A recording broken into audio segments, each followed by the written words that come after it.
This segment brought to you by Sure Crop, liquid crop nutrition delivered right to your farm. We're back. Let's go to Duane Toews now, who is with Tom Brink from the Red Angus Association of America. Duane Toews joining him once again here on Ag AM in Kansas, and an opportunity to catch up with Tom Brink, CEO of Red Angus Association of America. Tom, we met up recently and you had a chance to talk to some producers about genomics and how that maybe has changed the industry a little bit. It might be an oversimplification, but it's kind of like EPDs on speed, if you will. I mean, we just have a new opportunity to look at the predictability of cattle a lot earlier. That's exactly right, Duane, and what genomics are doing for the industry, both on the seed stock and commercial side, is a very, very good thing. I mean, it's real progress because it makes EPDs more accurate. It's like you can test young animals, and it's like they have progeny already in terms of the extra accuracy that is provided to those EPDs. It makes them better predictions.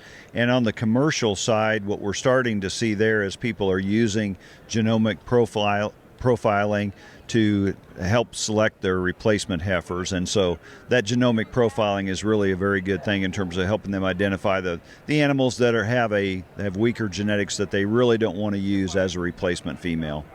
We've talked about it before, but historically we've looked at those yearling bulls that the guys go and purchase in a seed stock sale, and knowing the EPDs and some predictability about how they were going to produce was important. But in the past, we really didn't know until we had a couple of calf crops on the ground ultimately. That is exactly right, and I think more and more people are understanding that if you buy a young bull, your next herd sire, if he's genomically tested and genomically enhanced in terms of those EPD values, you're getting a bull that essentially is almost like had one calf crop in terms of the predictability of that animal. And depending on the trait, it can add between 5 and 20 progeny equivalents is what we call it, which again is if he has had that many progeny and that data has been recorded in the association database. So you're really buying just a more accurate set of EPDs, genetic predictions, when you buy a bull that has been DNA tested and his EPDs are genomically enhanced. Let's go back to the commercial cattleman point that you'd referenced. Obviously, we've looked at the genetic side from the sire side, but that's only half of the equation. That and more is coming from the cow side. Here's an opportunity for commercial producers to do a better job of selecting females.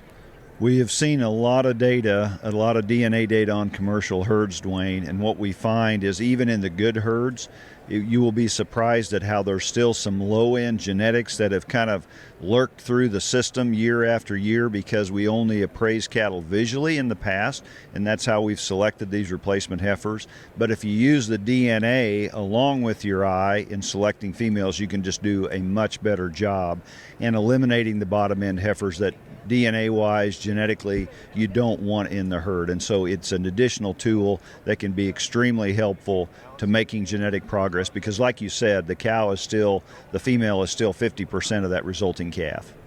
The presentation that we worked through that you were a presenter in, I kind of likened it to narrowing up the standard deviations and taking that big broad bell curve and squeezing it down to a more targeted approach, which each individual operation will have to decide which points within that genetic selection are important to them.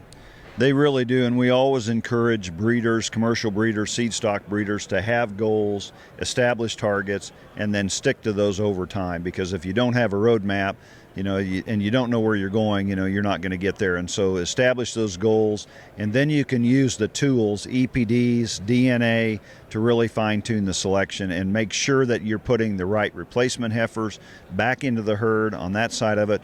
But also as you're selecting bulls that help move you closer to your goals and with each calf crop. And we live in an era where the tools are tremendous that we have at our fingertips, and it's not that complicated. We have to learn a little bit, but the main thing is just use those tools and really leverage them in your operation. It'll make you more profitable. Our thanks to Tom Brink with Red Angus Association joining us on Ag AM in Kansas. Jamie, we'll send it back to you. Thanks, Duane. Come back after the break for the Kansas Farm Bureau update.